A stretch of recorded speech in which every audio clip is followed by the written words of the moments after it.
Hello, world singers. My name is Tyler. And my name is Brooke. And this is Cosmere Cosmere Conversations.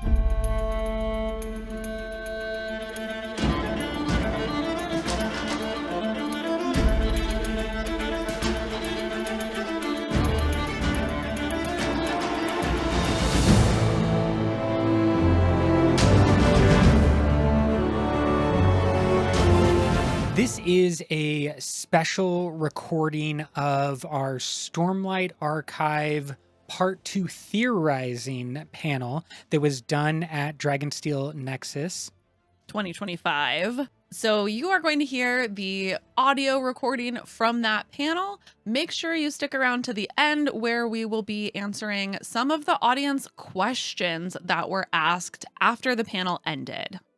Hello, world singers. Welcome to Dragonsteel Nexus 2025. Thank you all for being here.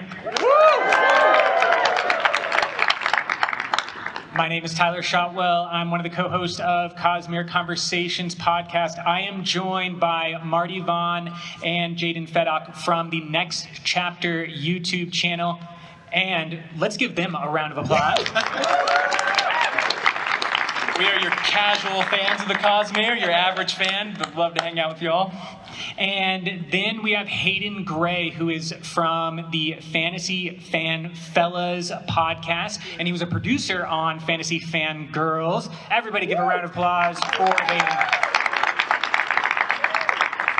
And last but certainly not least, there's the person that shares my name, shares my home, and I like quite a bit. This is Brooke Shotwell, the other co-host of Cosmere Conversations. So what we are going to do today is, for the most part, leave up the QR code that you saw earlier, and you'll be able to submit your questions or theories to the panelists. We already have several of those coming in, and so we are very thankful for all of you that have already submitted.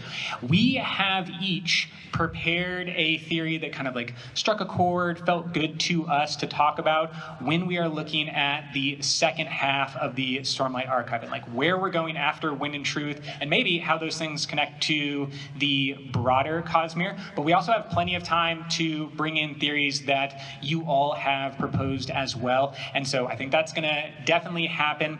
But we want to begin with kind of the characters from Stormlight Archive, and then maybe we'll broaden it out a little bit more. And Hayden, you're going to start us off talking about everybody's favorite best boy, Adolin Colin. Yes.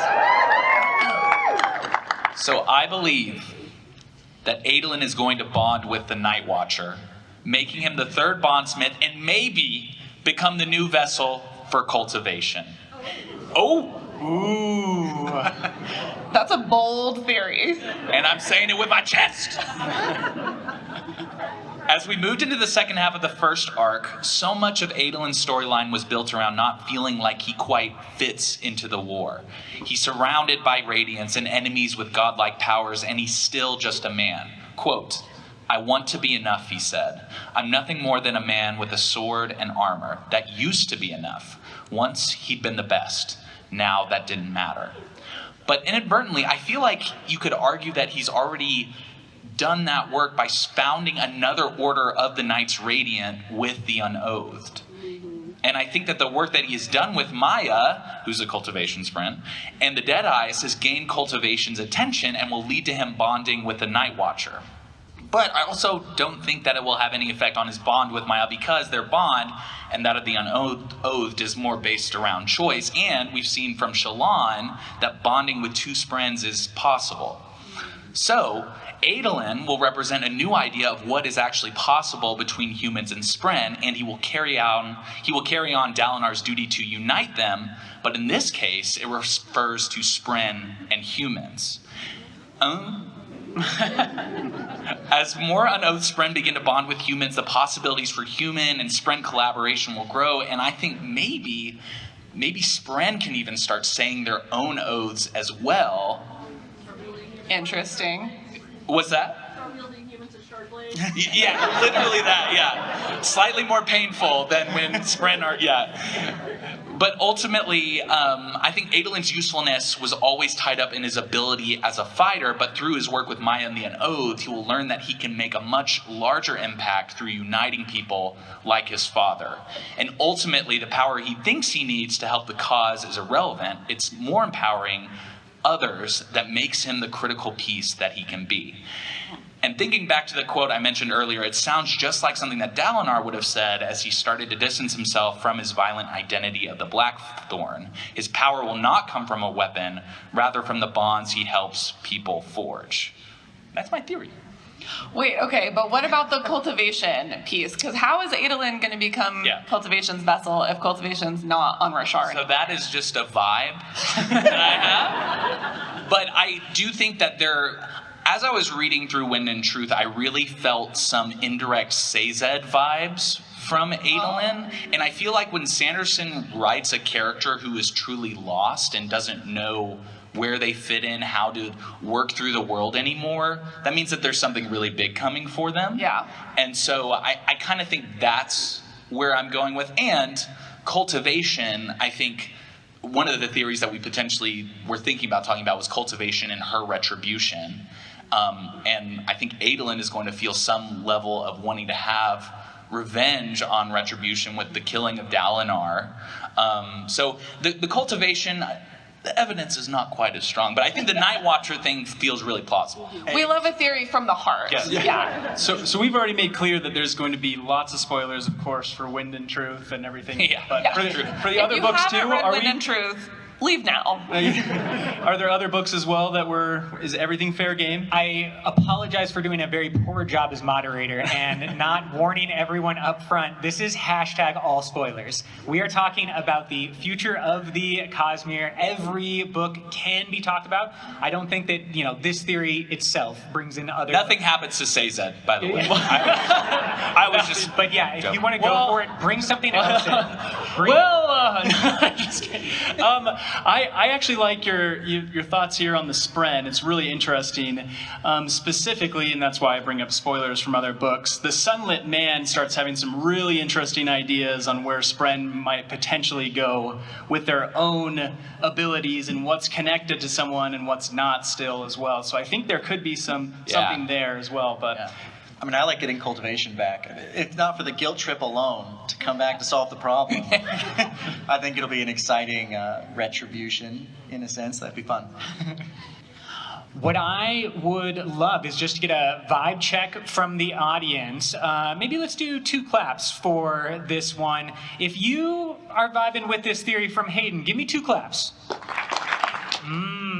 We'll see if we can warm you up over with some additional theories, because next we are going to go to Brooke, who has a theory and maybe multiple theories wrapped up around Shallan. And I know that some of you have submitted. I'm reading what you're submitting right now. So I'm going to allow Brooke to go, and then I'm going to bring in some of the theories that were specific about Shallan. So take it away, Brooke. Yeah, based on some of the submissions we've already gotten, y'all are kind of on the same wavelength as me, because when I finished Wind and Truth, my biggest questions, my biggest thoughts were around Shallan. What in the world is happening with Shallan? Where does she move forward from here? There's so many things up in the air, and I think my biggest prediction for what she is going to do in the back half has to do with the way that we've already seen her interact with the Unmade quite a lot. She is there almost every time we see an interaction with the Unmade, and she also seems to have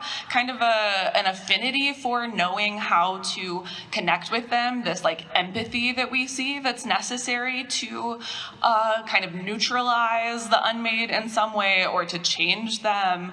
And I think that is going to continue in the back half, where we see at the end of Wind and Truth, Kaladin kind of becomes our ambassador to the Heralds. I think Shallan is going to become our ambassador to the Unmade, because they're still out there. We didn't get a whole lot of info about them in Wind and Truth as much as I thought we might. So they're still out there as a threat and a potential enemy in this war.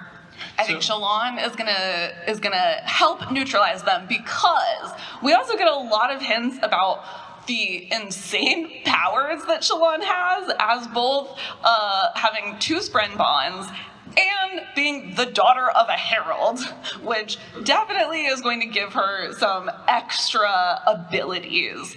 We see throughout the books that she's able to kind of almost access the same type of power that an atium or a malatium provides, that she's able to kind of look into the future a little bit and see the potential of people. We see this when she does her drawings, particularly of like Yalb and Bluth, that she does these drawings of people in this really idealized way, sort of showing them the possibilities of who they could be. I think that's what she's going to do with the Unmade. She's going to be able to show them, like, here is what you could be, and inspire them to either become something new or potentially become what they were before they were unmade. Now they will be remade, hopefully as something good and not an enemy. That's my theory. So that's really interesting. So you're, again, going with the unity theme. It seems like there's a lot of unity going on in Roshar. It's very interesting. But so where do you think this will go with the Unmade if she does turn a better picture of them, make a better picture, paint a better picture for them? I think they could potentially join the forces against Retribution, or at the very least, it would be like taking a potential tool away from Retribution so that it wouldn't be something that the allies would like have to fight. Interesting. So do you think that they would take up one of the shards at some point? Because I know that the Unmade was really interested in potentially taking up the Shard of Odium at one point. Right? Wait, which one? I think he was... Biomission. Oh, yeah. Yes. Yeah, I think that's definitely a possibility. She has been set up so much as being the like preferred vessel of Odium. Maybe that changes now that Odium is Retribution and like Biomission isn't quite as aligned with that shard. I think lots of questions there. But Jean-Not also is another one that I think is going to have a really big role to play in the back half of the Stormlight Archive in this like enlightening Spren. Like, what does that mean? Is that actually the better path? Because essentially she's like giving them choice. Well, that's important. Thank you for the help here. This is why we need the fans. This is great. But I'm the average fan here. But I really like that idea and those thoughts. It is interesting because Jean-Not was always seen as terrifying, right?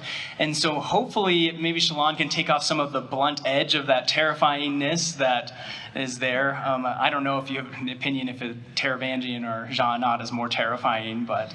Definitely Teravangian. I mean, this is sort of a spoiler for the villains of the Cosmere panel on Saturday, but I think Teravangian is evil now. Full stop. Yeah, I would agree with that.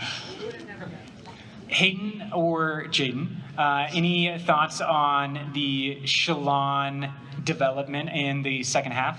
Yeah, I think what's really interesting is how does Shalon's artistic ability and her sketching of people play into this? Because on a reread, it really is just staggering how much of an impact, or basically, as soon as she draws somebody, something happens. Yeah. Like, they either become the version that they're supposed to, or unfortunately they die as they're trying to reach that point. So I wonder if she can start realizing that and start using that in a more deliberate way. Yeah. And the weird thing about Shalon is I feel like we saw in Words of Radiance when she went to the... to Uretheria? Yeah, she went to Urethiru and they went to the Unmade and all... Yeah. She didn't really train for that.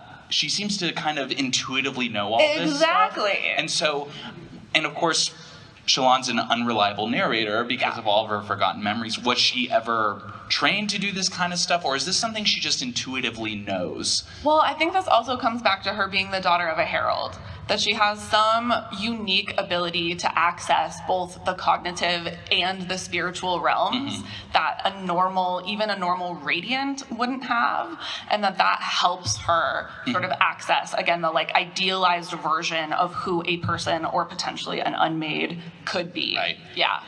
She also has 2 Spren bonds, and in Testament, from Collect, we hear that actually gives some type of abilities beyond just the those of a basic radiant. Yeah, the overlapping bonds. Yes, and we are still not quite sure how the ideals, if they matter at all, are really making the ideals with Testament and the ideals with Pattern.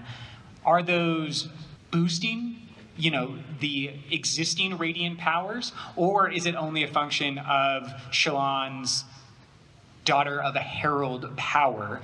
We see so many perspectives on Shallan, the three big ones, but we just view her in so many different ways that it's hard to pinpoint and say, like, this specific ability is because she is doing X, when instead it might be a combination of several things. And that's what I find so interesting about her going into the second half. She didn't get as much words on the page in Wind and Truth, but I think that she is set up quite a bit to be a huge character in the second half. Okay, before we move on from Shallan, though, I have to say she has never been, I guess metaphorically, a fan of painting inside of the lines. In the sense that, we talk about her first instances with the thief group. She's like, you know what? I'm going to be part of this for a second, and then I'm just going to escape, take over, and do the next thing. And then she's a part of the Ghost Bloods. Pretty soon she realizes, I'm better than this. She's taken herself out of it, fighting against them. Now she's challenging them, and I wonder how that translates in Stormlight 2, the whole second arc, with now the Radiants, right? How long is she going to be just a part of a group that already exists before she decides, I have my own path? She likes to just be a part of a group, learn what she can, and then do completely something different, her own thing. She kind of feels like she's kind of been working for someone until she just can't abide that anymore. How long will she be working for the gods of Roshar before she decides enough? Yeah, such a good question. That's really interesting. That I have a little bit of a theory with Shallan as well. We're going into this next set of book with Ghost Bloods. And we've got a time dilation going on right here, and Shallan is currently in the cognitive realm. Like, what are the chances that Shallan doesn't appear in the Ghost Bloods book in some way? I think, this is like some of my biggest questions at the end of Wind and Truth, because she is kind of set up for this, like, Cosmere scholar. Like, she's going to go out into the greater Cosmere and, like, learn things. But then we also have this complication that there's a little bit of a hint that she might be pregnant. And because... Just a little. just a little. Because so many of the theories we got have asked about this, we're going to divert the conversation. But before we do, how many of you, showing us with 2 claps, like Brooke's theory about Shallan becoming ambassador to the Unmade? Okay, thank you so much. Now let's talk about the theory that you actually wanted to talk about. Many people asked, is Shallan pregnant? Is Shallan pregnant with twins? Is Adolin going to be an absentee father? How will that impact his story? Will Shallan raise the child inside of the cognitive realm for an expected 10 years? Or will she, maybe like you were hinting, get out of the Roshar time bubble and go somewhere else with the child? What does that mean? All of these are huge what-ifs based on, I will say, like 3 lines from Wind and Truth. So if you didn't catch those 3 lines, I don't feel bad about you. But other people did, and they love this theory about Shallan being pregnant. So do we want hot takes first? Let's take some hot takes here. Yeah. So I do think Shallan is pregnant. Yeah. And I think we all do, right? Do we all agree with that? Yeah. I think that she will raise the child in the cognitive realm, and I think the time dilation is going to play a role. Okay. I think that this is where I'm starting to go out on a limb and make some guesses here, but I think Shallan being a herald daughter is going to make it so her age isn't affected when she comes back to Adolin after going to the Ghost Bloods, doing her thing, raising this child. And so she could come to Adolin with a full-grown child, but she doesn't look like she's grown much at all. So that's my thought there. I think that she'll be a big influence on the Ghost Bloods, but also raising her child in the cognitive realm. I have a headache. Yeah, we're already getting into it. Do you think that applies to the child as well, or just to Shallan? Do you think that child is going to remain agelessness? I think that they'll get to a certain point and remain ageless, but this kind of goes with this is my Shalon child theory. It kind of goes into this too. I think that Shalon is going to reunite with Adolin when the child is grown. But then Shalon has two bonds, one to a spren that has died. Adolin knows about bonding with sprens that have died and could be a really good connection for Shalon's child to start bonding with Testament and rekindling that growth. Okay. That would be very cute if like Shalon's baby spren then bonds her baby.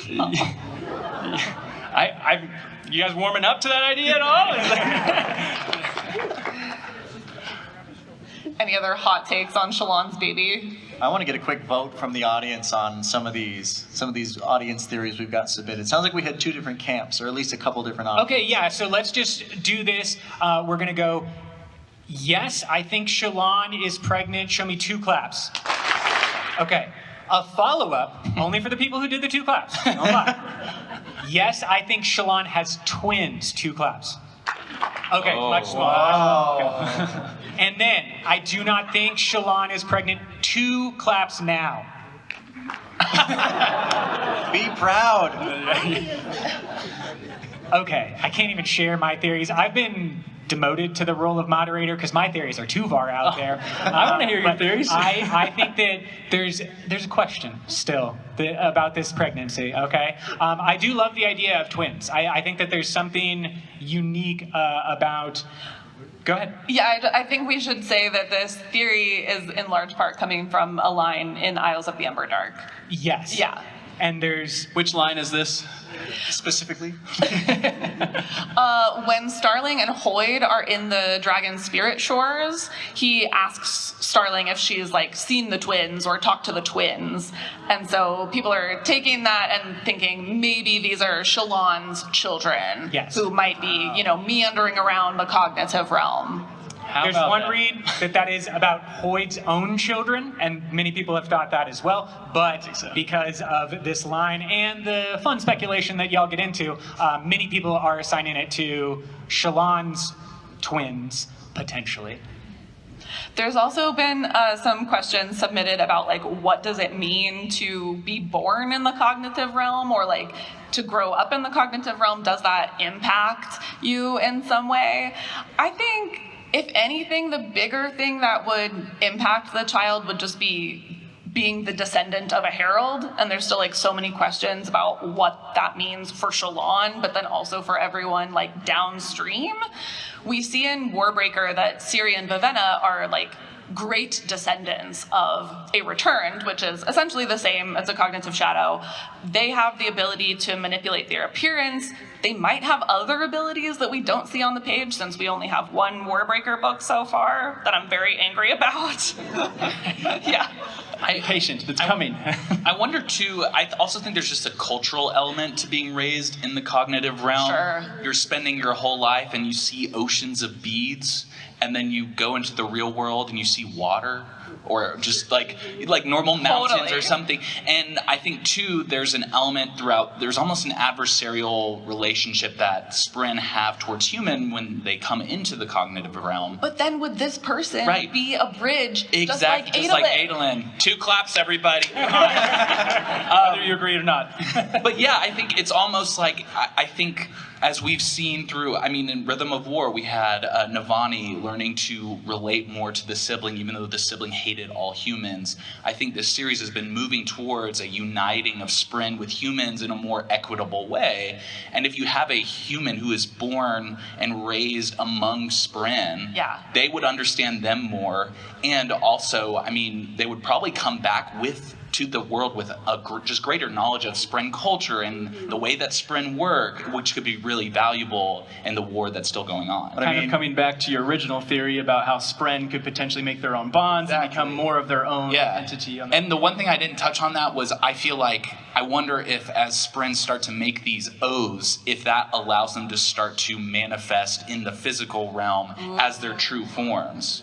So that's very cool. So they could, if there's like this big battle at the end, it's humans fighting alongside Spren, not just as shard blades or whatever, but as actual soldiers. That's very cool. If we have cognitive beings, or growing up in the cognitive realm, coming back into the physical world, not only will there be some culture shock, Yes. but I'm personally excited to see an unreasonable terror of sticks. Of just like, this is clearly the most powerful thing in the physical world. As soon as you see one, I don't know what's going to happen. Get out. It's going to be scary. So if you live your whole life trusting what the beads say about themselves, it'll be an interesting Okay, there is one more thing that was asked multiple times, and so I do want to address it. It comes from the line that Kaladin and Shallan have during Wind and Truth when they say, paraphrasing, at the end of this, we'll all get together and have a drink. So do you think that is the final moment that we see in the Stormlight Archive 10, the very last moment? Is it something like Kaladin, Shallan at minimum, but also Adolin, Syl? Are they all going to show up at Yez's duty and have a drink together to celebrate their journeys? For sure. For sure. Brandon Sanderson, I think, loves to drop those little hints. This is classic in movies and storytelling. It's one of my favorite things, and I get to see it like, oh, remember that time they said they did that? They're going to do it now. So I think it's great. And Sanderson, if I know him, he loves a happy ending. He does not, the middle books, don't get me wrong there. we know. But I'm convinced that this series will have a happy ending that's very similar to the Mistborn Era 1 type ending, where you're seeing Vin and Elend in the grass and the flowers and the whole Sazed thing. It's just a really good conclusion. You are going to get that, in my opinion, in his completed Stormlight Archive arc, because he wants a completed beginning and end for these books to stand on his own. That's my opinion there. Yeah, I think they're definitely going to meet for the drink, but I will say I think it might be in the spiritual realm. Okay. In a little spiritual realm bubble. Yeah, exactly. Where they've created their own Yez's duty. Yeah. Wonderful. Let's table Shallan for a moment. There are more theories that you presented about Shallan. We thank you. But let's go over to Jaden, who wants to go to another very popular character that has many people submitting, and that's Lift. Welcome. So if you've read some of these books, you obviously are really excited about learning more about Lift and her adventures and her brand of insanity. And it's exciting because she's been in a lot of these stories as a pretty clear, fun, innocent protagonist. I'm not going to change that with my theory, but I do think that there's a lot of meddling that's been happening on Roshar between the shards messing with the humans and the Spren and everything. We know Cultivation's been manipulating people this whole time. She loves doing that with her boons, and I do feel that this boon that Lift has is a very specific intended manipulation as well, with the intention that Lift will be the bearer of a Dawn Shard. And I'm not sure if anyone feels the same way as me. Maybe. There was a little bit of a... There was some ooze there, I thought. Yeah. Good ooze. Good, probably, yeah. But I specifically think, and if you have much context in the Dawn Shard lore, would be the change Dawn Shard. And the reason for that is because I think the specific preparation that she's been doing of this, like, never change, never get older, anything different is bad, I don't want to be involved in that. And as we see the books move, we start to see that she's starting to push against that and not thinking of, maybe there is some benefit to something different here or there. And I think that is the right person that you want to have a change Dawn Shard who could potentially change everything. We don't want like a Lord Ruler style change going on everywhere, but we do want a change that's going to be measured a little bit better. And I think Lift would be the absolute perfect person to do that. And I think Cultivation thought that. And she thought, okay, if I can make this person want change, but only a little bit of change, we can give her this Dawn Shard, and maybe everything doesn't explode. I think that's really interesting because aren't all of her ideals built around remembering? Yeah. Like, I will remember XYZ. And I think that might be the perfect balance to be able to live with that change, but also remembering what was and being able to bring that change about in a more equitable or safer way, because I mean, all the change that's happened on Roshar so far has not necessarily been for the good throughout these books. So she might be able to harness that power of change while still being able to have reverence or remember what was before, so that the change is for the better. And I think it could be fun. She'll have some fun. Oh, yeah. I want to throw a wrench in here. Okay. Both of your theories. Bring it on. What do you think about the theory that cultivation was sort of meddling with people, but specifically to set up Dalinar to take honor, Taravangian to take odium, and Lift to take cultivation? I know you said you thought maybe it would be Adolin, but what do we think about Lift taking cultivation, which is also kind of in the vein of change, right? If you're cultivating something, you are changing it. This theory, yes. Yeah. And I don't know if I agree, because I think the more exciting and dramatic option, The Sanderlanche option.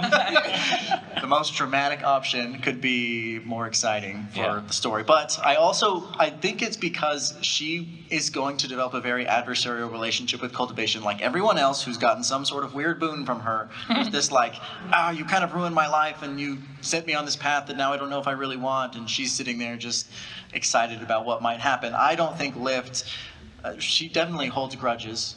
And I think she's not going to be incredibly excited about partnering with cultivation. Maybe that's why they do it, but I would rather see a Dawn Shard flailing around in the wild. Yeah, and what makes me lean away from Lift as cultivation is because she's able to use Lifelight, and she has had all these connections to cultivation already.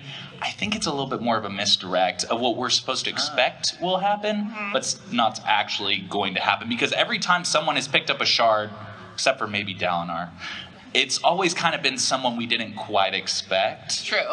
Maybe that in itself is a misdirect, and I need to be looking at It's the a obvious double answer. misdirect. Oh, man.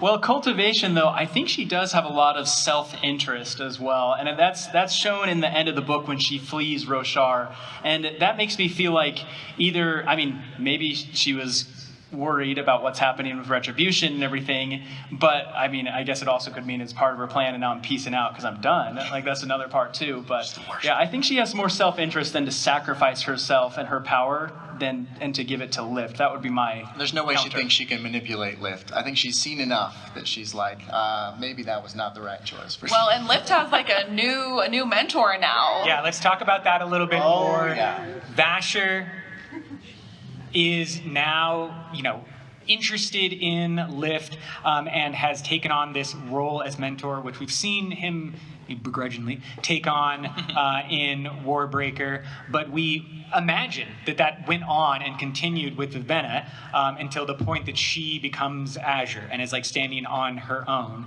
And so do you think that Lift, in the gap years, the 10 years between, is basically going to be every day eating pancakes and training with Vasher?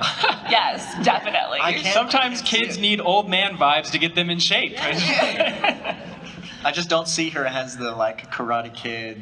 Oh, I've done whatever I've wanted and dipped whenever I wasn't feeling it, to now I'm going into a training regimen. I can't see It'd it. be so hilarious, though. It would be funny, but we would miss the whole thing, and I feel like you would have to have some sort of book on that. I would read that book. Yeah, I love that. I definitely don't want to miss it because I love these two characters together. I think they fill such a perfect gap in each other's lives where Lift is really needed an adult to kind of take her under their wing and care for her. And we see in Wind and Truth that Zahel, Vasher, is missing being a teacher, and he really finds his spark when he sees Lift and realizes that he has someone that he can pass on his knowledge to. And he's also a scholar. He was part of the 5 scholars on Nalthis. He knows a lot about investiture and how it works, and I think he's going to help us understand exactly what's going on with Lift and her ability to metabolize food into Stormlight. So we could then have instead of getting a whole book about it, maybe all of the chapter headings is their back and forth for a whole book. Yeah, I want pancakes. The little quotes at the beginning. That'd be amazing. Lift and Zyle back and forth on like, I mean, I would love that. Just a series of like knock jokes between them. Just wise quips.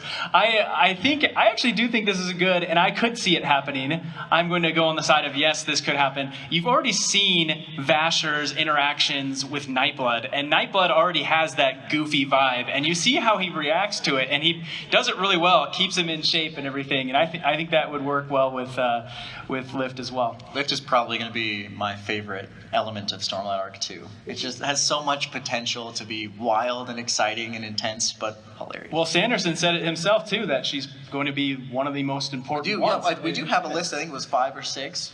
That are Yeah, I think she's supposed to be one of the main point of view characters for the back half. So I will read it. 6? Okay, book 6 is what we're hearing. And those are always subject to change. They have changed in the past, but like right now, that's just what we're working on. And I think that to see the development of her character go from the kind of street urchin, unsure of themselves, literally wanting to be frozen in time and not progress, but then changing and developing, maybe taking a Dawn Shard, maybe just taking a shot. But at minimum, I think that the training sequences and the development of Vasher and Lift's relationship is going to be a lot of fun. I've also heard speculation that what we are going to get in terms of flashbacks will be flashbacks to the time period in between books. And so it will be like book 6 starts and the normal plot is going forward, but it flashes back maybe to a training montage. I like almost hope not. I've been dying to see a bondsmith grow and learn those powers. Like Navani's my last hope right now to get that. I didn't get it with Dalinar, so. Okay, that was wonderful. I want to get a quick feedback. How do we like Jaden's theory that Lift will take up a Dawn Shard? 2 claps. Okay, who's on the Lift cultivation bandwagon? 2 claps. Okay, at least I got pretty maybe even. 50%. I like it. Let's go over to Marty, who's going to start to broaden us out a little bit. And I think this is where the wheels have the potential to come off. It's because it's me. Buckle up. Take it away. So, my theory is about new multi-shard blends in the Cosmere. We've seen lots of... See, I'm getting nodding heads. This isn't totally crazy. But what I think is going to happen here is... I got a lot of my thoughts researching the internet and all of your brains with this, but I see and believe that we have a Unity shard that is going to be coming to Roshar. And this comes from a Teravangian quote right before he left being Odium. He starts having this idea, and he says, he spent an extended moment letting himself revel in the idea. Peace, a lack of pain, a universe united, one God, him. For if you wanted to see things turned out correctly, you had to do it yourself. Teravangian as Odium would rule all, and all would recognize him, recognize what he had done in their name.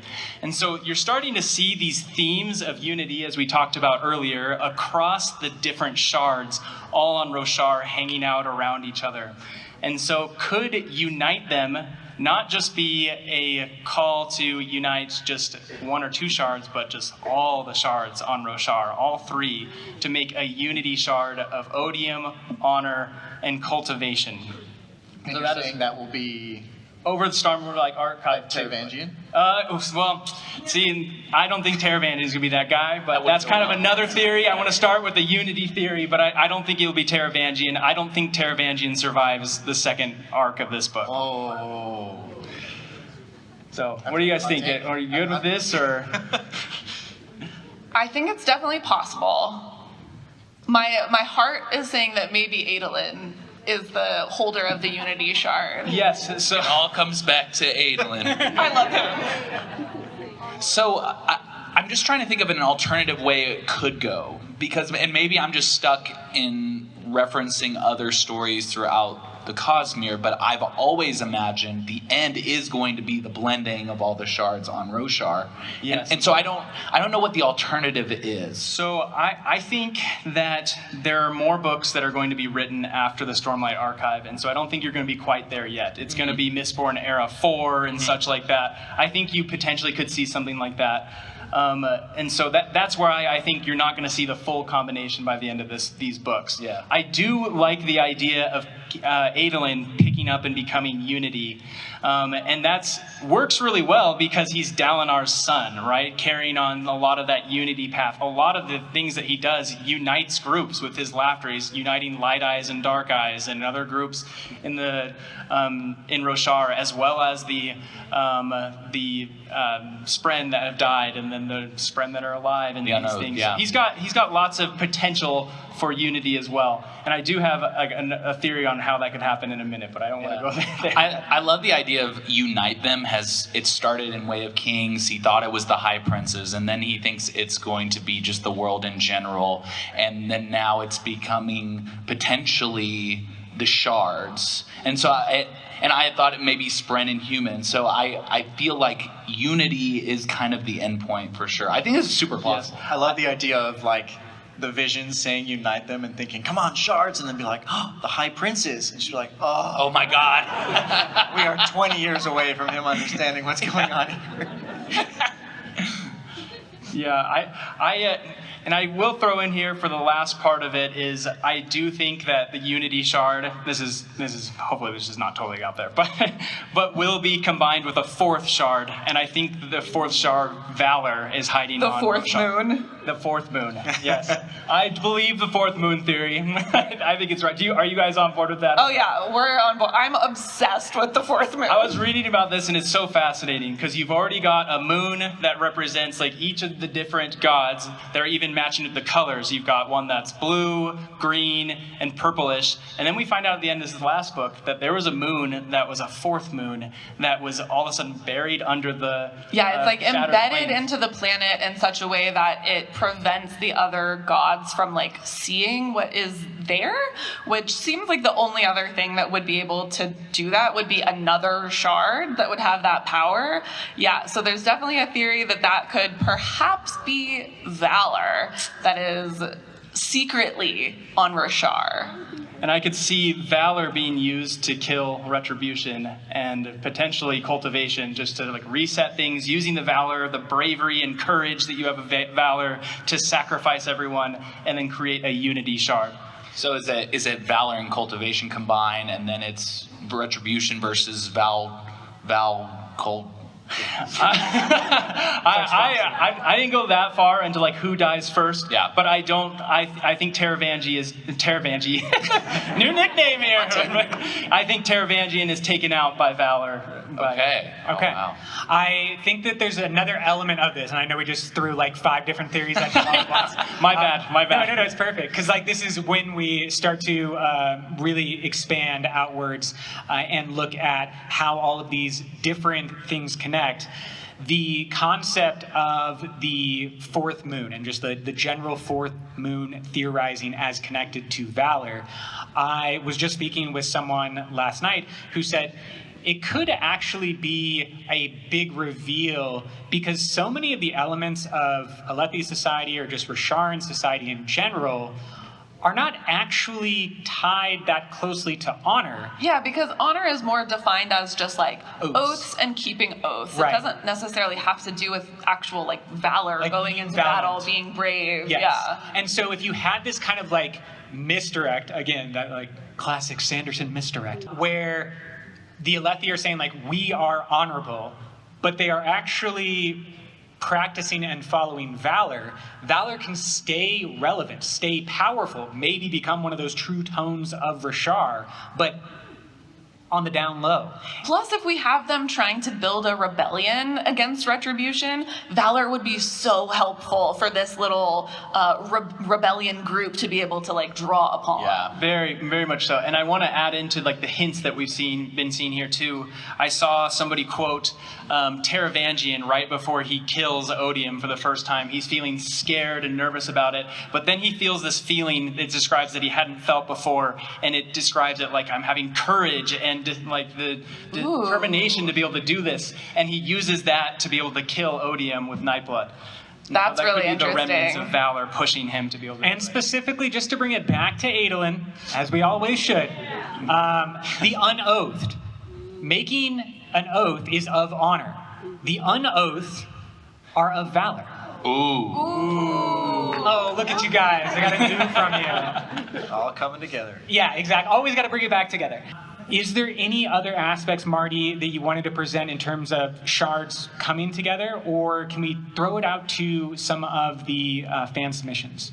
No, I think that's pretty much what I've got. I think before we go all crazy with this, my worry is, and I've felt this for a little bit in the last few books, if we get too much shard combination, does it then just become this like, it just takes away from all of the lower levels of battles and skirmishes? Now it's just, now all we worry about is like this massive shard of 4 shards versus this shard of 5 shards, and everyone else is just kind of a pawn. And I don't know if that takes away from like the beauty and the complexity of like every person, whether they have radiant abilities, can be a key piece of the storyline. But I feel like the further we elevate to this skirmish just being between 2 massive shards, that becomes less important to me. I don't know if it's just a worry that I've had. That's a really great point, and I think it's the concept of like power creep, story creep. Yeah. You're just always elevating, and so it has to become a bigger thing. I know, like, many people here are probably fans of like the Marvel universe, but like everything's now got to be a multiverse, and it's got to be like the whole planet is being broken. When we started, it was just like Captain America wanted to stop like a Hitler-esque dude in World War II, but now everything needs to be bigger and bigger and bigger. And so is that a possible fear? I think that's great. I want to at least just give the audience a quick time for feedback. What do we think about Marty's theory about multiple shards coming together as a unity shard? 2 claps if you agree. Okay, I like it. I like it. Decent. Yeah, it's decent. Okay, so the kind of pitch that I'm going to give to you is, what do we think about this nature of power creep, shard, dawn shards, all of the kind of like escalations of abilities? Does that detract a little bit from the personal stories? Does Adolin have to become some type of shard to remain cool? No. And like, I think that's a fair argument. Cool. So like him. Tell me a little bit about what you think, and then I'll throw it over to some fan stuff as well. Yeah, I guess I'll start. I'm reminded of the Aragon books. It was the first fantasy books I started on, and they had I'm totally going to butcher this, I've not read these in years, but I like their mental battles that they're having, and if they win the mental battle, they can kill all the armies in an instant. But the armies on the battlefield matter at the moment. And so how this ties back to that, if you haven't read Aragon, is if people are battling on the ground, it matters because the shards on top are so countered to each other and they can't overcome each other. And so the battles on the ground matter until one of the shards become the shard and can make their will in an instant. And that's why it was a really big deal with Retribution being able to be countered with the the Gambit. I can't remember anyways. Yeah. Sunmaker's Gambit, yes, with the Sunmaker's Gambit, because he's now not just the only god on Roshar, but he's going to be pitted against all of the other gods across the Cosmere. I mean, I think we see a good example of this in the Lost Metal, where the kind of big conflict between the shards exists, but it's ultimately sort of resolved by individual characters on the ground. So I don't think that we're going to see those individual characters stop mattering, even if the sort of bigger, wider conflict continues to expand. And I think as well, like, the great thing about Sanderson's stories is they go from inside out. So like, you start with the actual problems that real people are dealing with, and I think book 6 will be a really nice reset because they had to figure out how to exist without Stormlight. Totally. And like, if we would have just moved from Way of Kings, where everybody's shooting stuff out of their hands and everything. I could see where that power creep could be an issue, but I do think we're going to retract a little bit, and eventually the shards really are just a vessel to tell the resolution of these characters' stories. Whenever someone grabs a shard and makes that decision to take it or not, it's the culmination of their entire story. So I think the Cosmere is positioned pretty well to not quite have as many problems as some series do with this power creep thing. That's a great point, and I love that idea that like we can play on multiple fields and multiple scales, but it does remind me of the most recent book, Isles of the Emberdark. The concept and like one of the major reasons why the Scadrian powers and the Rasharan powers didn't just take over Dromonad is because there was enough investiture that everyone was worried a shard had claimed it. It wasn't outwardly a shard planet, but they would not just military take over. And so they get into this long series of, I think it's like 8 years or something along those lines, when they're like trying to cajole and convince. Because there's still a lot of rules governing what shards can and can't do when interacting with each other. So that is also kind of a stop on this like power creep. Exactly. I think the same thing is maybe going to be in play with Stormlight Archive, is that there is this big look at retribution, but now he's dealing with the shards, so he can't be overly involved or making huge movements, because if he makes those movements, then the shards can respond. He doesn't want the shards to respond, theoretically, and therefore he kind of steps back from direct involvement, which then frees up all of our characters to have their own growth potential without it needing to be, hey, let's go kill the big guy once again. Let me take us through some of the quick theories and questions that we have got. These are eclectic, we'll say. They're kind of from a little bit of everywhere. And so here's my question, coming from you. It's not my question, it's your question. Will Kaladin have a romantic partner? And if so, who? Sil. Just kidding. I am so not You guys a said it fan. first. I was just joking. There's no way. I want to know what the consensus is in the audience. Who thinks that Kaladin and Sil could potentially be romantic? Give us 2 claps. Who thinks that Kaladin and Sil will not be romantic? Thank you, my people, my people. I think that we have another couple that I want to just like quickly go through. For Dalinar and the Blackthorn, this like new thing that is. We're going to be here all day. No, it's going to be quick.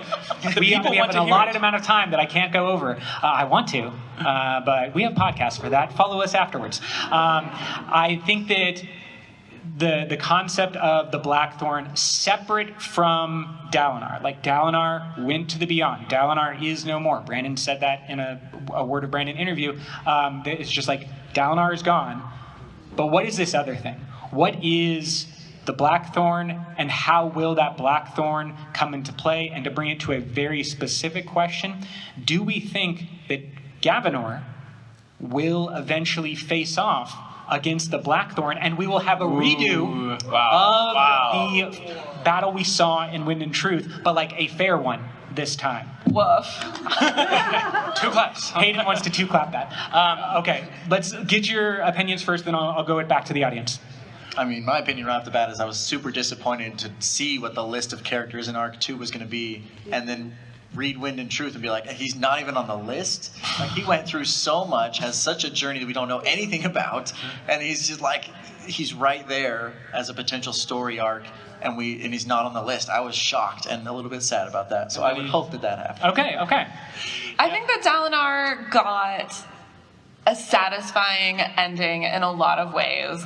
I think there's still so many questions about what exactly is going to happen with the Blackthorn, which seems to be a maybe cognitive shadow, but kind of more like a spiritual shadow of Dalinar. It's essentially the idea of the Blackthorn as like a character, a version of a person that like people on Rashar imagined, that has now been brought into reality, sort of. Yeah, and is it sentient? Can it make its own decisions and stuff? Like, Right. Yeah. I mean, I don't think that it's Dalinar. Like you said, Dalinar is gone. This is a almost caricature of a person. I still think that Retribution's forces, and perhaps also the Blackthorn, are the men of red and gold that we see Lost Metal style. in the Lost Metal. Yeah. Okay.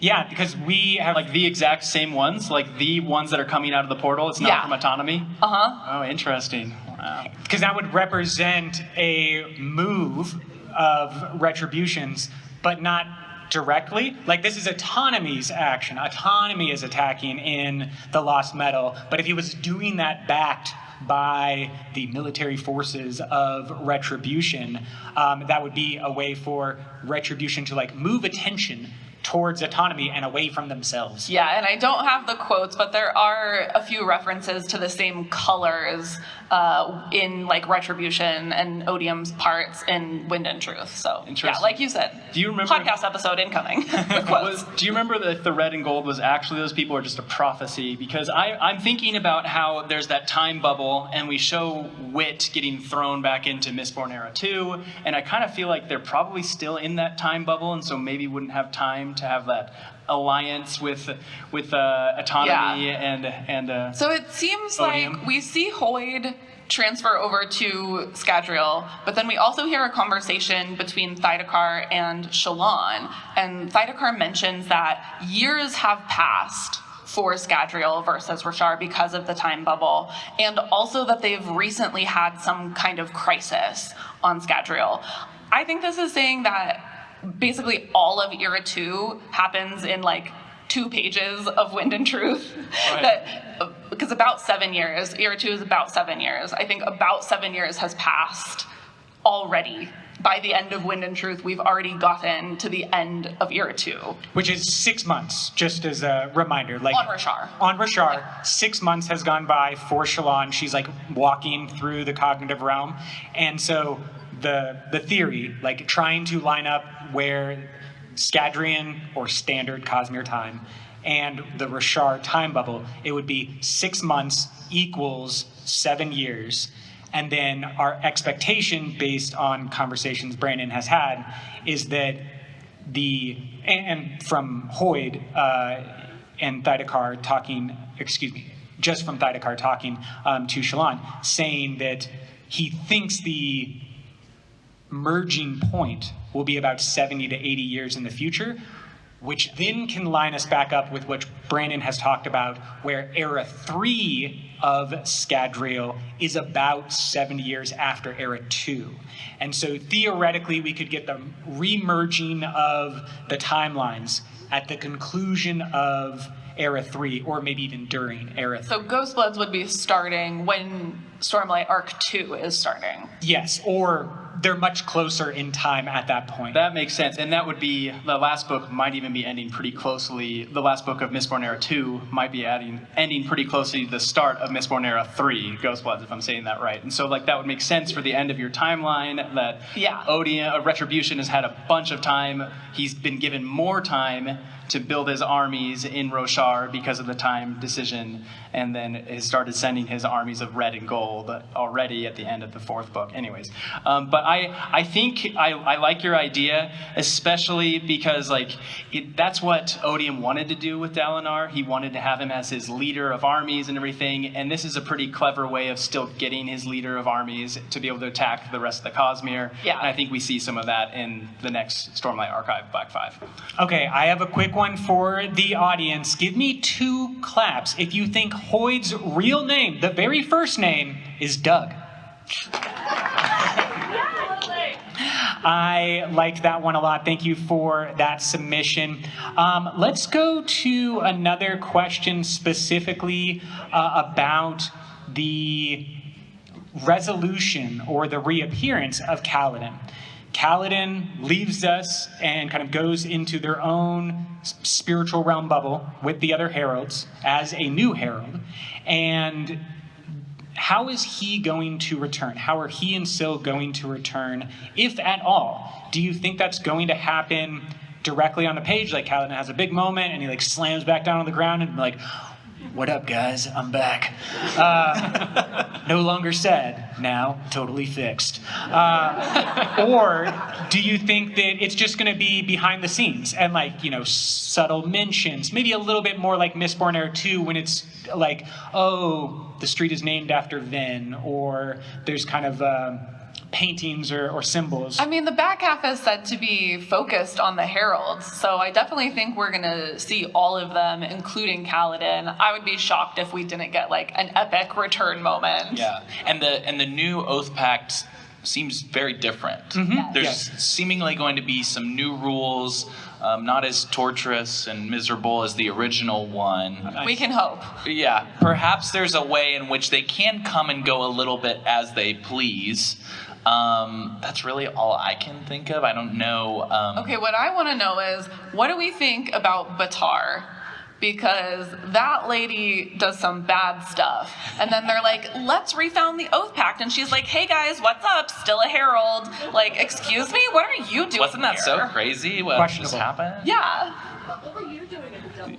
Yeah, exactly. So do we trust her? Do we think she's going to be like a double agent? Is she going to be sowing chaos in the Herald and kind of undermining our resistance against retribution? Because I don't trust her. That's really fascinating, and it makes me wonder if we will get some more Kaladin points of view in the back half, just to like experience that story and see what's going on there. Yeah. I was just saying, honestly, I didn't have much trust in the heralds at all. Like, I was just barely getting some back with like Tall and all the great stuff. And then, yeah, you know what? Never mind. I don't know if I trust them anymore. Yeah, I think that the takeaway should be we can't really trust any of the heralds in different ways. They all have their stuff that they're going through or the things that they have to overcome. So I don't know what she's going to do, but I don't trust her either. Okay, we have about 15 more minutes, and I think what I would love to do, while you are welcome to look at these and see if there's any similarities, what I want to do is step out into the audience and get some direct questions, if you have any for the panelists. Kate has them, but she's my friend and a squire, so she doesn't get to go first. You're welcome to raise your hands. I would love to start, though, with anybody who is on the younger side. Anyone who's a teenager, anyone who's kind of like... Behind you, buddy. Behind me? To your right. Okay. Yeah. I see you. You're important, but I also see this gentleman here. And question for the panelists or a general theory, what is it? Okay, what do we think is going to happen to Zeth? Oh my God. Ooh, good question. We know that he gets married. We know that we leave him with Nightblood. Is that right? Yes. He still has it when he's married. So he's got Nightblood, and I think he's set up to find this other group of Skybreakers that have broken off from like the Nail group that seemingly are a little bit closer to what the initial and original intent for the Skybreakers to be, which I think would be a really interesting place to see him go. There's also part of me that's like, just let him rest. Let him like have some sheep and not be in the story at all and like be thank you, yes. Like the man deserves a break. I want him to just be off in the hills with his sheep and his wife and like not doing anything. Yeah. Give the man some sheep. Yes. I also think this kind of goes back to the idea of Adolin almost founding his own order of the Knights Radiant. I feel like Zeth could do that in a way with these new Skybreakers as well. Now that all the rules are broken, who's to say that they couldn't have their own unoaths who are willingly coming to be with them because they're saying, oh, I admire that you are defining what the law should look like and what is just. So I think we're going to see some really weird stuff with like orders don't really matter anymore. 100%. Yeah. Let's go to another question or a theory. Tell me what your question is. Oh, is Renarin the main character in the back half? A main character. Yeah, we got a couple of questions like this submitted through the forum too about just like who are the main characters in the back half going to be.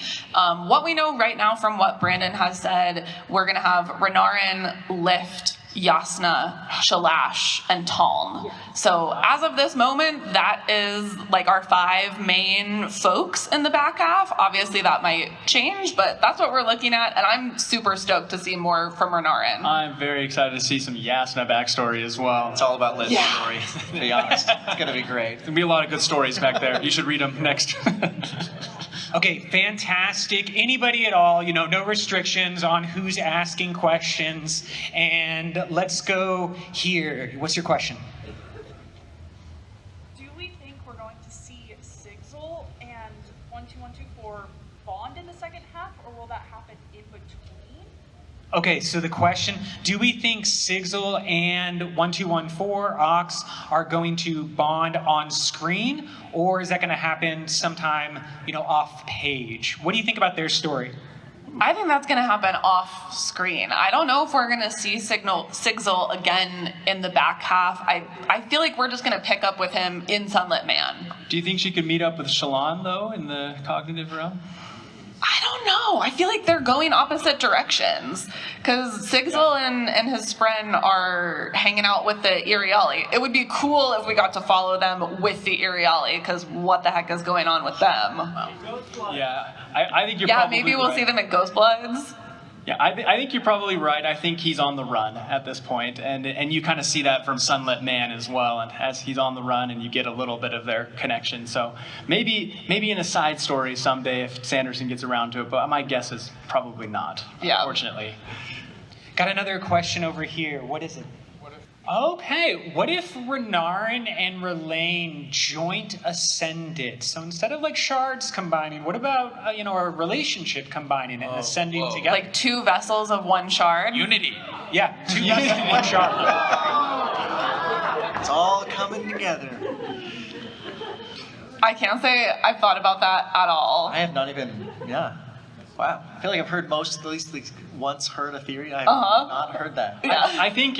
I would guess that you cannot hold a shard together. This is a question that probably will need to be asked to Sanderson himself a little bit later. But I would bet that you can't hold a shard together without splintering it again. It seems like it's already so difficult for the vessel and the kind of intent of the power to collaborate. I don't think it would be a good idea to try to introduce another person to that equation. So if you want what's best for them, don't do it. Yeah. Okay, have another question. What is it? Renarin believes that his visions can be wrong because the Blackthorn didn't return, but now the Blackthorn has returned as that spiritual realm thing we were talking about. Does Yasna still end up killing him, and is that still the thing that is true? It just didn't happen yet at the time we thought. That would be so sad. Well, I think it's kind of... Wow. I thought you were saying... Because I'm remembering wrong. I thought that Yasna kills Renarin, or Yasna kills the Blackthorn. It's Renarin. He has a vision of her killing him. In the Oathbringer. Yeah, that's what it is. Interesting. I feel like there's at least a word of Brandon about this, if it's not mentioned in the books, that future sight in the Cosmere is not perfect future sight. But good. I really appreciate it. Yeah, I feel absolutely. He does see his father leading Odium's armies, though, doesn't he? Yeah. Yeah, so that's kind of what I was thinking, like that, where you could be right in that sense, where that part. But partially correct, I think, is acceptable. I mean, and this is such a common future sight trope, right? That there's an oracle that says something that a human interprets to be one thing, and then it's not that it doesn't come true, it comes true just in a different way. So I think that's a potential for something that's happening here. And another question. What do you got? It's a theory that Lift is a half-dragon. Okay, Lift is a half-dragon. What do you think about this theory? Saw that one. Is that why she's staying young so long? Yeah, nice. Well, would that make her have to be the daughter of cultivation, or the daughter of cultivation's friend? Because cultivation's a dragon as well. I mean, we don't hear anything about her father. She talks a lot about her mother. She was with her mother for a while, but we don't really know anything about her father. So maybe her dad was a dragon. Could be. It's an interesting theory for sure. Excellent. I love it. And let's get another one. Question or theory? We wouldn't know until she was like 80, right? Because she Yeah. wouldn't be able to change to her dragon form. And Right, yeah. To 80? Okay, gotcha. I'll see. Ba'al Mishram has fled and hid. What do you think is going to happen to Ba'al Mishram in the second half? I think the possibilities for that are Infinite. infinite. It could be so many different things. I haven't even delved too deep into the thought process there because there's so much that could happen. We did talk about it a little bit earlier, though, with Shallan and Ba'al Mishram, and like maybe influencing that. So maybe Shallan goes looking for her to make that happen. I kind of feel like she's going to play a little bit of a villain role still, though. I don't think she's let go of her hate and her anger about what's happened to her being trapped. That would be my guess and theory on that. Okay, I think what would be great, and Brooke, maybe you can help me out with this one, is if we say goodbye in a way that we often do. Everyone, can I please get a big hand for everyone on the panel? We have Marty, Jaden, Hayden, Brooke, and myself. I'm Tyler. You can follow us here. You have all been very lovely. Before you go, we often say goodbye by saying the first ideal. I would love if all of you could join with a journey before destination after we do this. Brooke, can you take us away? Life before death. Strength before weakness. Journey before destination. Thank you all. Really Thank you. appreciated it.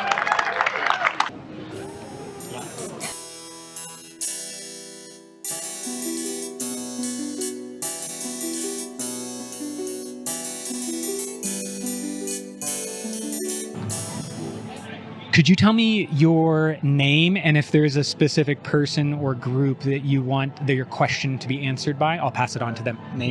No one in particular. I'm just wondering what's your opinion on shards without vessels?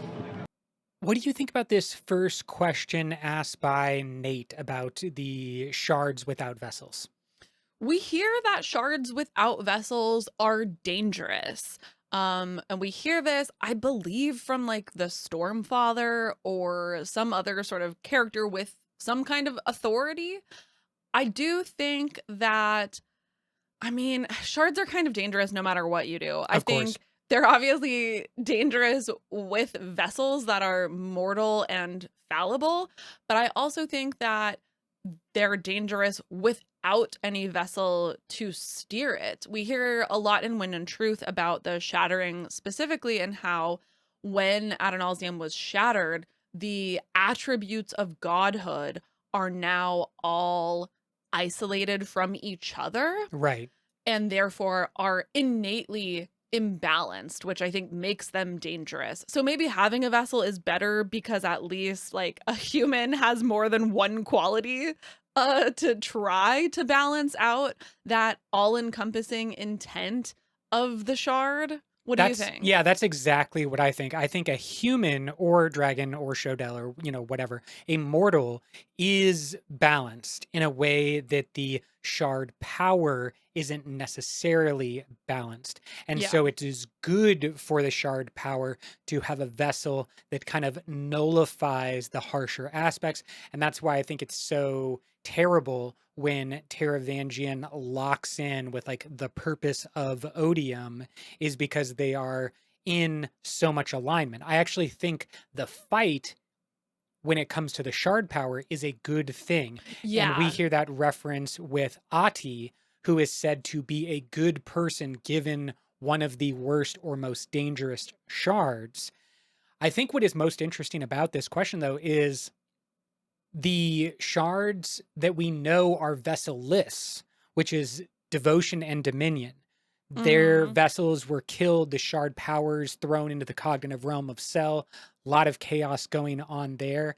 And our assumption is that, based on what you and I just said, that would be a very dangerous circumstance. I think that maybe those shards are a little bit different, though, because I'm trying to think now if they are shattered at all, but I think no, right? Because I don't think they're shattered, but they don't have vessels, which is what the question Right. is about. But the powers themselves are still cohesive. cohesive enough. We don't know what happened because of them both being thrown in the cognitive realm. Maybe they're mixing Yeah. together. Yeah, that was what I was just going to say. We know that the power of the two combined create the door, which is the investiture on Cell, but it's unclear if the shards themselves are also merged into a new shard, or if the combined investiture is simply a result of both shards being in the cognitive realm. I do think that is why the power of Elantrians is said to be some of the like peak of the Cosmere, is because there's not necessarily a vessel, creating or guiding the process. And so the door, and especially like when it comes to unkeyed Aeon Door, is more directly connected to the source of power, which I can understand why that would maybe be considered dangerous. Yeah, because there wouldn't really be a vessel there to put any kind of lock Checks. mechanism or filter at all to say this is how much power you're able to use. Let's go to the next question from James, who says this. Okay, so name's Jacob. Question is, do you think that it'd be possible for Retribution, as Honor learns more about Honor, to realize that just keeping an oath is not all of what Honor means, as what Dalinar said, and so as part of it decide that it does not want to be part of Retribution, thereby splitting off, and that then causes another person to then take up the Shard of Honor? What do you think about James's question, honor and kind of the power of honor now combining with retribution? I think this is very possible. Obviously, I think this is Dalinar's intention when he gives up the power and tells it specifically to go ahead and go to Taravangian. He is hoping that honor is going to learn and change. I think that this has been set up for a reason and that it is likely to happen. I think that this idea of the shard then breaking out of its combination of retribution and honor sort of going off on its own is also very possible. I think this is going to be a really interesting thing to see as we move forward in the Stormlight Archive, because I think either the shard is going to split apart, like we just said, or perhaps maybe before that, the honor part of retribution is just going to become very difficult for Taravangian to control. Right. First of all, because it has more consciousness than the other shards, because it was yeah. alone for such a long time. It's already going to be a little bit more difficult and headstrong. I think it's going to have more ability to push back against Taravangian. And then there's the possibility of having additional difficulty of Honor's intent changing as it starts to learn and grow. And then that will either change retribution to not be called retribution anymore, or it's just going to be so difficult for Taravangian to be able to try to accomplish his goals and not be ejected from the shard. Right. So we hear from Hoy that he thinks Dalinar is a genius with this move, this Sunmaker's Gambit, because it brings the attention of all the other shards onto retribution. But I think the more subtle genius is that personal request that I'm not even 100% certain Hoyd would know or anybody would know. Yeah. That it is going from Dalinar to the power of honor and saying, like, you need to grow and you need to learn and you need to change, even though you can't do that right now. Maybe you will be in time. And so I agree. I think, yes, more difficult to manage. Yes, the power of honor is already, like a preteen in its emotional development compared to all the other shards, which are, either fetus level or baby level. Yeah. And there is just this question of what that means for Taravangian. I also kind of have like really weird theories about the power of honor becoming adult enough to not need a vessel, like a full growth Yeah. into something that is Noadon-esque, maybe some would say, Oh, where it is just like, interesting. I am capable of leading and governing myself and not needing the vessel. But that I took all of the crazy circumstances around honor. Yeah, I think to go back to Nate's question right before this and Mhm. shards without vessels, I don't think we want to see a shard without a vessel. Even if honor like learns and grows and is able to contextualize honor in a broader way than it has up until this point, they are still only one aspect of godhood. Again, divorced from all the other sort of requisite aspects of godhood. I don't think we want them to be just out there on their own, no matter how sentient they are. That's a good point. I do like to remind myself, though, of the mantra from Rhythm of War: honor is not dead, so long as he lives in the hearts of men. I think there is this concept of reinforcing the idea of honor coming from mortals, coming from the people of Rashar, or even, broader, the people of the Cosmere, about defining what honor is, and that may be possible with a vesselless shard power, where you can Oh. not enforce, but you can influence what the shard is by nature of them being susceptible to what the group of people. And so if I don't know if shards are affected like that. I think shards are too big.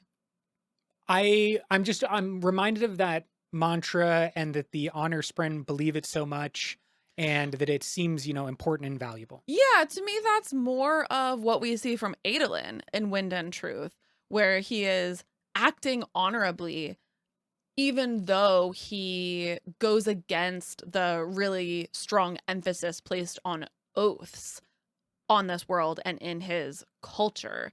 To me, that is what honor living in the hearts of men means. It actually doesn't have anything to do with honor the shard. It's like a Right. completely different sort Yeah. of philosophy that exists. Yes, I hear where you're coming from, and I do think there's a lot to this question. Wind and Truth and the end and the setup with Retribution kind of made us all focus in the way that Dalinar wanted, focusing in on the power of honor and what it means to be a vessel with shard powers, and what it means to be shard powers without a vessel. So, good question. Next, let's go to Jessica, who has this to say. Jessica, my question was actually inspired by like 2 seconds ago. Do you think it's possible that Hoyd could be Lith's father? Because they have similar personalities. Yeah, I mean, I like that. I think that's very interesting. This is a great question. Love where Jessica's head is at. I don't think that Hoyd has kids before Stormlight Archive Arc 1, but Brandon has been talking a lot lately. He's done a lot of spoiler Q&As, and we did have confirmation that the twins that are referenced in Isles of the Embered Arc are confirmed to be Hoyd's kids. So at least by the point of Embered Arc, he has twin children. I personally am of the opinion that those children do not come to be until after Stormlight Arc 1, maybe even after Mistborn Era 2. Like, I think they are somewhat young by the time we get to Isles of the Embered Arc. Yeah, and of course, we don't know what it means to be the child of a herald. We certainly don't know what it means to be the child of a Hoyd. Definitely not. And so they could be long-lived individuals, heavily invested beings in their own right. But I think I would agree to you that Lith doesn't really line up. I question, and we brought this up in the Dragon panel as well, so look for that one coming to the feed soon. But this concept of maybe Lith is dragon influenced in either their creation or their birth. I mean, she is influenced by a dragon Cultivation. Right. That's the obvious one, but some people in that panel were also asking about Lith being part dragon to start. And I don't think sounds like that's not the case. Agreed. It's a good question, and I think that the now confirmation after Kolos Head Munching Day 2025 that the twins are Hoyd's kids really does eliminate Lift as a potential child. Agreed. Let's go to this question from Devin. What is your name? Devin, and all right, so first, I am wondering if you guys think Syl went with Kaladin and the Heralds, or if she went back to the spiritual realm, and what repercussions that might have. Yeah, I think this one is 100% confirmed that the spren not only of Kaladin, but also of Nail. Yeah, we have an example of this. Exactly. So they both go to the Braze and or spiritual realm bubble where the Heralds currently are. Yeah, I think it's in Wind and Truth that we hear confirmation that Nail, as a herald and also a Knight Radiant, the only one of the heralds who pledged his own order and bonded a spren, when he goes to Braze as a herald, his spren goes with him, has to go and be tortured with Nail. Now, obviously, their bodies, some aspect of themselves are going to Braze, but their minds are going to be in their little pocket universe. Seemingly, the spren will also be making that journey with them, and Syl should be exactly the same. Now, what are the repercussions? I think that Syl gets to grow and develop. Like, she also needed time out of the direct conflict of the singers and the forces of Odium against the humans. Like, she was in the same situation that Kaladin is, which is like, you can't really grow in the way that you need to when you're constantly under that pressure of war. Yeah. And so I think they will both get that time that they need. And so I think they're going to come back a lot stronger. We also had confirmation during Brandon's recent stream that Kaladin, as well as Shallan and other main characters from the first arc, are going to have similar roles in the second arc. So I know that was a big point of speculation. Like, will Kaladin be a major player, or will he just kind of like be in the background? It sounds like Kaladin and therefore Syl will each have a lot of screen time. Yeah, Brandon said specifically that Kaladin, Shallan, and Adolin will all be taking up about the same amount of space in Arc 2 books as they did in Arc 1 books, which was a surprise to me and was kind of good to hear, actually. Let's go to this next question about Emberdark. The second one is, there was a lot of talk about the Blackthorn and leading the armies of Retribution in the future, but I did not hear any mention of, I have a personal theory that the Rosharan that shows up in Emberdark might be the Blackthorn. And I think now possibly maybe Gavnor, but I have nothing to support that. But this is a super interesting thought. It honestly never occurred to me that the Rosharan Knight Radiant soldier, I guess, / astronaut who like drops in from space in Emberdark could be the Blackthorn or Gavnor. I guess it depends on the time bubble and exactly how much time is passing, whether or not it could be Gavnor. But the Blackthorn is a cognitive / spiritual shadow, so theoretically could still be around in Era 4. Yeah, I guess I don't really know how the Blackthorn would represent a Skybreaker, because it did seem like the being that dropped down had this symbol of a Skybreaker that was like being described in that moment. So yeah, and the color of the armor indicated Skybreaker. Right. Now, of course, that doesn't mean a whole bunch. It could be, follow the laws as set by Odium / Retribution, which Blackthorn definitely is doing. I kind of like Gavnor a little bit more, but I have, pet theories about Gavnor and the Blackthorn that don't necessarily apply to Emberdark. Yeah. So I'm not going to overly involve Gavinor in another theory when I want him to get through my personal theory regarding the Blackthorn. I don't know. It's a good question about who was and do we know the name of this astronaut from Rashar? I mean, we don't really know any Skybreakers, but not by name anyway, unless this is Zeth. That would But be again- wild if it was Zeth to show up and be like, oh, by the way, accept this deal or we're going to destroy We're gonna you. conquer you. Yeah, I don't see that Not as really. Zeth. I could see it as the group of Skybreakers that is antithetical to Zeth's new purpose, because he's supposed to go out and lead the branch Skybreakers. Let's not get ahead of ourselves. He said he was going to try to find them. Right. I don't know. Leadership is a big It is. But I see the actual Skybreakers, the followers of Nail, as now really going to be focused on Odium or Retribution. Sure. Whereas Zeth, I don't think is going to go that route. He's going to have the other branch of Skybreakers maybe in his back pocket. Let's see what Michael's question is. What's your name? My name's Michael. Just state that I've noticed a pattern of cognitive entities like Nightblood or the shards themselves, not the vessels, but the shards, kind of, and this was stated outright in Wind and Truth, being a little bit immature and naive about how the world works.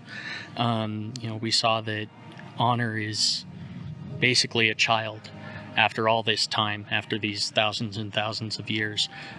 But we've also seen that Nightblood is that way. But Nightblood is learning, and we know that Dalinar's hope is that Honor will learn as being part of Retribution. What do they think will happen next with that?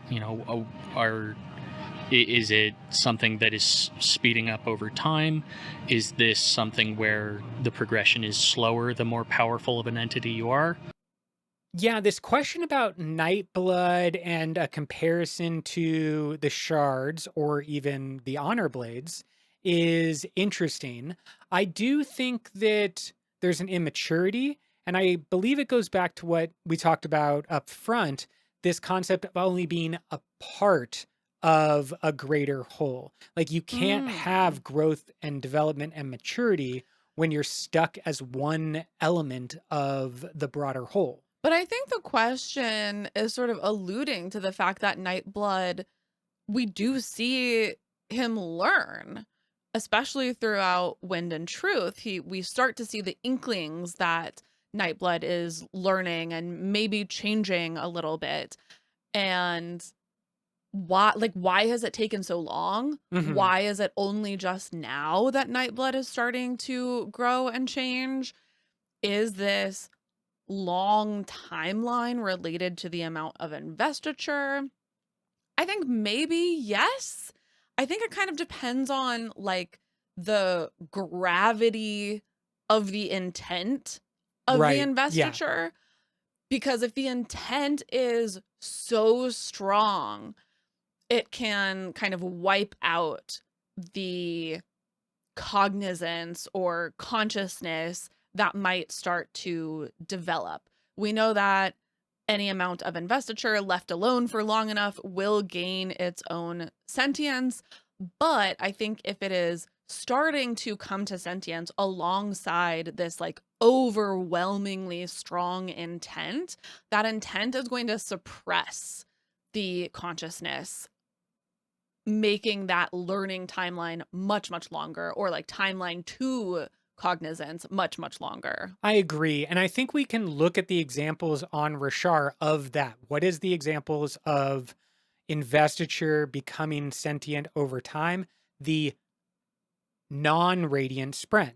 They are bundles of Adenalcium's power that has slowly over time become spren. And those spren have a little bit of sapience, a little bit of sentience, where the investiture that is purposefully guided, crafted, and molded by the shards turns into the Radiant Spren, which definitely have sapience and kind of like the full sapience. And so that's kind of like the comparison, I think, is the naturalistic Spren are the longest possible timeline, and then you get shorter examples based on development. This is actually really interesting because there are ways in which the Radiant Spren are the opposite of the shards. Like the shards, actually, let's start with the Spren. The Spren bond with a human, and that helps them gain sentience or cognizance. Yes. And so it makes sense to me that they would be more intelligent than the lower Spren because they're making these bonds in order to gain intelligence. Mm-hmm. But for the shards, having a vessel actually prevents them from like learning and growing on their own. It's not until they are vessel-less that they start to gain their own consciousness. So that's kind of a weird contradiction. I wonder if it is shard specific, where, you know, Honor, because of his specific circumstance that we saw in Wind and Truth, right? They make a bond, make a pact. They are honor bound from the beginning to not find each other and arrive on the same planet. Honor immediately violates this, signing his own death warrant, and it just takes a long time. So he has to immediately be in a fight in contradiction to his shard power. Maybe it can be said that there's similarities to other shards, but we don't know that. Let's just focus on Honor, where there might be shards like Cultivation, like Endowment, maybe even like Valor, that have a better relationship with their shard power. You think those powers are gaining sentience while there's a vessel holding them? Exactly. There could be like a cultivation of their shard power over all that time, where Honor could never be in any type of agreement with his shard power because Tanavast broke an oath at the very beginning of the Shattering, or shortly I think thereafter. it actually has more to do with like the specific type of relationship. The Nahel bond is a bond. There is like a give and take between both parties. They've entered into like a true relationship versus a shard, which is being wielded maybe by a vessel. There's not really like a partnership. You know, I don't think that the 16 looked at the shards of Adonalsium and were like, hey, do you want to bond? Like, we'll both benefit. They just grabbed it and were like, I'm holding you, I'm wielding you, like you are a tool that I am using. That's definitely how Honor was using it, because he like had that moment of like, I am God, I lead you, I rule, you are subservient to me, talking to the shard power. I think they're all like that. They might be, but there's also some aspect that we know that Adonalsium allowed things to happen, and we just don't know enough about like the intent of each of these specific individuals or what they needed to do collectively.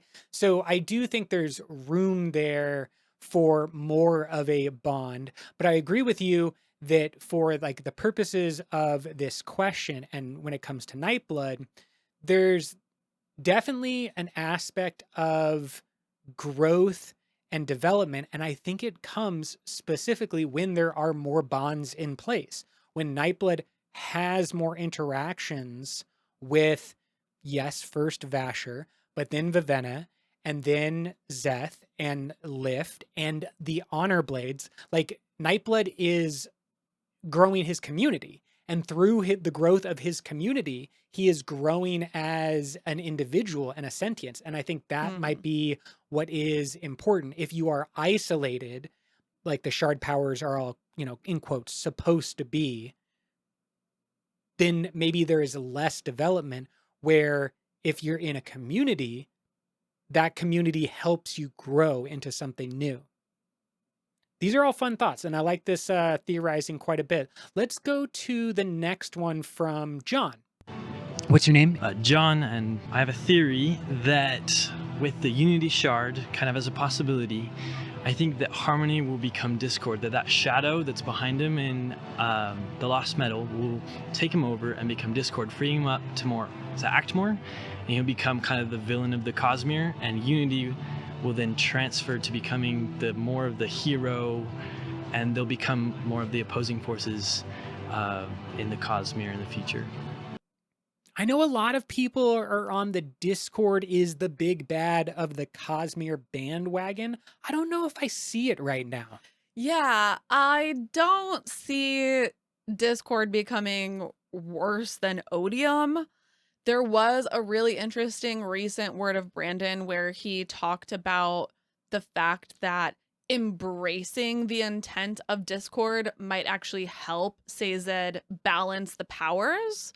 Yeah, I also heard someone say that it was like Harmony at home, Discord abroad, where basically Scadrial is what Zazed/Harmony wants, and like that becomes peaceful because he realizes that he can allow Discord to spread outside of Scadrial. Yeah, he has to like channel the energy somewhere else. Yeah. And like right now it's tearing him apart, civil war on Scadrial, because both ruin and preservation need to exist. But the balance that he might be able to find is by focusing Discord outwards. So to other people, maybe, Discord is the big bad. Yeah, I mean, I think obviously there is a literal shadow side to the shard. And so we it's know that not- like there's a bunch of awful things Scadrians are doing in the far future of the Cosmere. Like they are conquerors, colonizers, they are maybe like creating evil people like the Cinder King. I mean, I don't know if we can lay that at the feet of their shard. I agree. That's what I'm saying is like, how involved is he? Or is he just like, I'm going to allow some Discord to go on out there so that I can have more harmony here, but not that he's directing the movements of the colonization efforts outwardly. Yeah, exactly. I am not sure about this concept of a shard of unity. I haven't heard this theory that the questioner is bringing up. I mean, I assume that this is in relation to the mantra of unite them, unite them. I do still have questions about what exactly that unite them means and where it's coming from. But I don't know if at this moment I really see a path towards a shard called Unity. Yeah, the only speculation that I've really heard that it's a Odium honor cultivation blend, a tri-shard. And then maybe like we think that Warlight, or we know that I guess that Warlight is the combination of Odium's power and Honor's power. Right. And Lifelight is Honor's power and Cultivation's power. Lifelight is cultivation only. Isn't there one? Tower Light. Tower Light. And Tower Light is the combination of Honor and Cultivation. So I think that those kind of have their answers, but this concept of like a unity shard, a tri-shard, I'm not on that bandwagon, but I'm also like not on the shards need to all get together. I'm going the other direction. Like I think all the shards need to not be concentrated. Yeah, I think just for like interesting storytelling, it would be quite boring if every shard that we see ends up merging with another shard. I think we already have 2 double shards. I feel like that's enough. And I feel like it was set up that Odium, Rasa Odium, was purposefully not combining shards. Yeah. Because he knew something. He like knew the badness. He wanted to only be Odium. Well, of course. He was like, but I don't want a different intent. I want to Exactly. stay Odium, so I'm not going to take any other powers. Yeah, and I think he understands the risk to that. Could there be Maybe. a blend? Yes. Could it just be an echo of Adenalcium? Yeah, and That's that's kind of kinda like what I wonder. Unite Them is what Adenalcium did. Like that was, and it's a long echo, just a dying shout from a being long shattered. Let's go to the next question from Milan. What's your name? Hi, my name is Milan. This question is for anybody. So, I was wondering if we were going to get more about Diagonarthus in Stormlight 5, and we got, but only a little bit, and actually not enough to satisfy me. My question was about Amia, because we had a little bit of a hint that Diagonarthus was implicated in the scouring of Amia, but what does that entail? What does it look like? What was the country like before that happened? And another thing about Diagonarthus was, I think one of the forces of Odium says, oh, I can't believe they let her in because of the cost implicated. I'm curious if you think that's like a cost in investiture that like needs to be paid mechanically, or is that a cost because Diagonarthus is like a crazy person who's gonna, I can't believe the cost is so much because they're gonna wreck everything.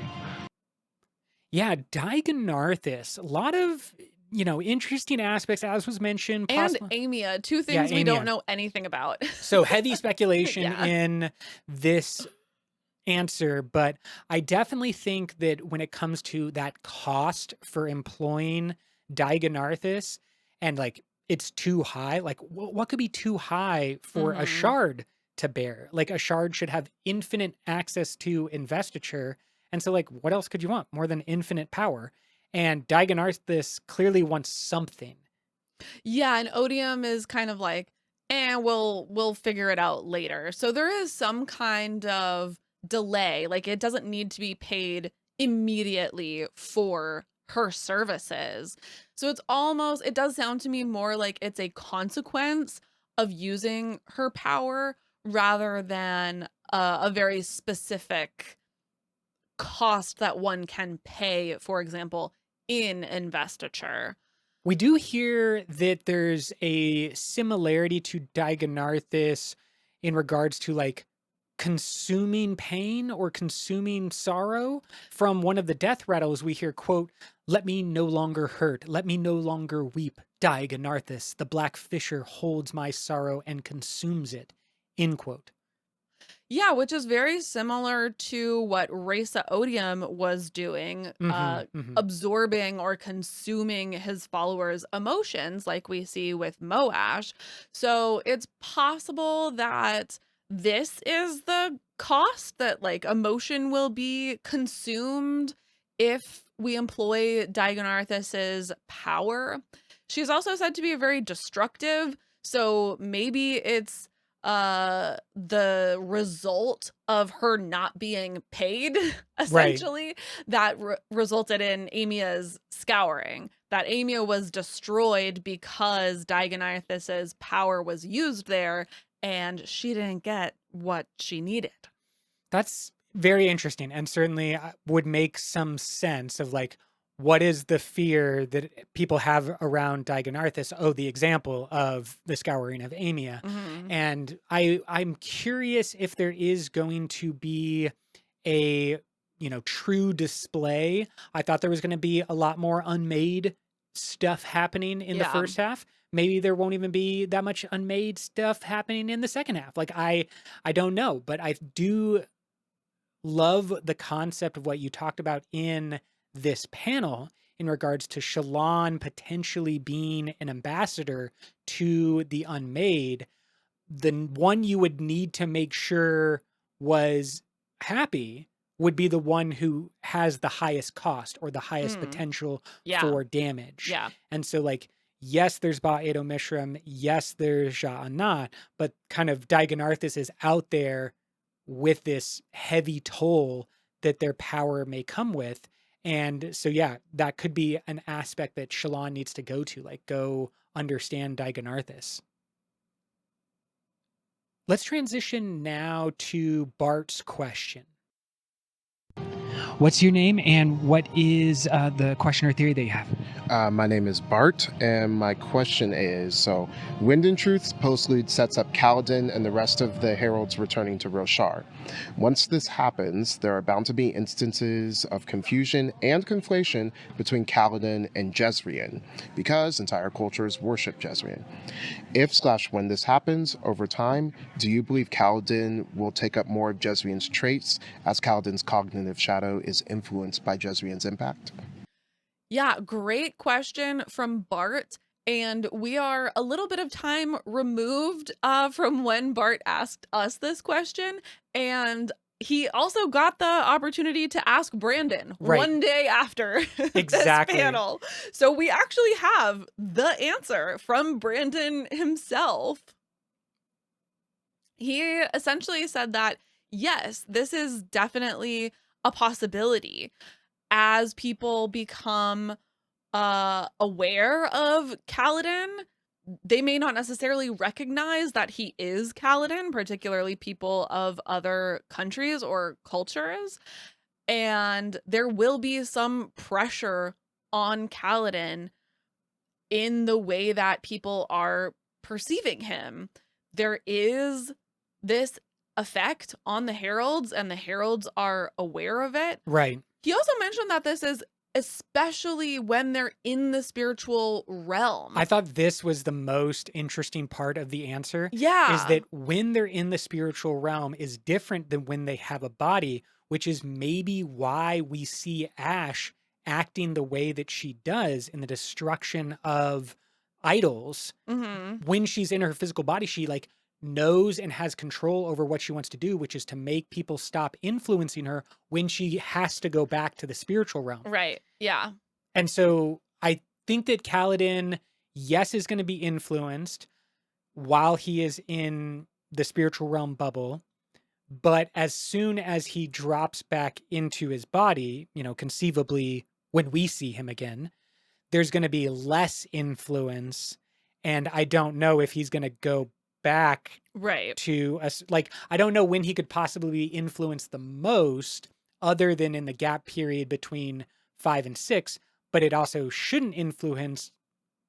It also should not influence him that much because there's an unknown quality to like all of the heralds and Yezrian. And so, you know, it's up in the air right now how much he's going to be influenced. But then once he drops back into his body, he gains some resistance. Exactly. And I don't think he's going to be cycling for thousands of years in the spiritual realm. I don't know, man. Who knows? Of course. Yeah. We do know that in the Sunlit Man, Sigil believes that he like sees Kaladin calling to him or like talking to him in some type of vision. Yeah. And so it could be the case that, you know, Kaladin does go back into a spiritual realm at the end of Stormlight Archive 2. And that is how Sigil leaves the relationship, like thinking Kaladin is gone. And then during that time, he would be at his most influenceable. But I also think like he's going to find himself as a new herald when he drops back into his body. Like people are going to know that Kaladin's the new herald because he's going to do a bunch of cool stuff. And then there's not going to be this dichotomy that exists with Yezrian. Yeah, and like would thoughts about Yezrian even impact Kaladin? That's unclear to me if that would actually merge or if thoughts about Yezrian would not affect Kaladin at all. And so actually he would stay exactly the same until people become aware that he is a new herald and start imagining him in that way. Yeah, very interesting. It's also interesting that Gavilar in the prologue, I believe, defines Kelsey or Thydakar as the herald from another world. Yeah. And so this question of like the influence on a cognitive shadow being might be more applicable to Thydakar. Well, he has a body too, though, now. He does have a body too, yeah. which is, you know, good for him. But he might have lived for hundreds of years without necessarily having the body and having religions, right? Split religions even, that were dedicated to worshiping him in different ways. And so he could be more messed up than I don't see the time that Kaladin would become heavily influenced by the dreams of others, because he's going to be fighting in a body when we come back. And then, you know, I mean, we'll see. Yeah, you're making a lot of assumptions. Of course.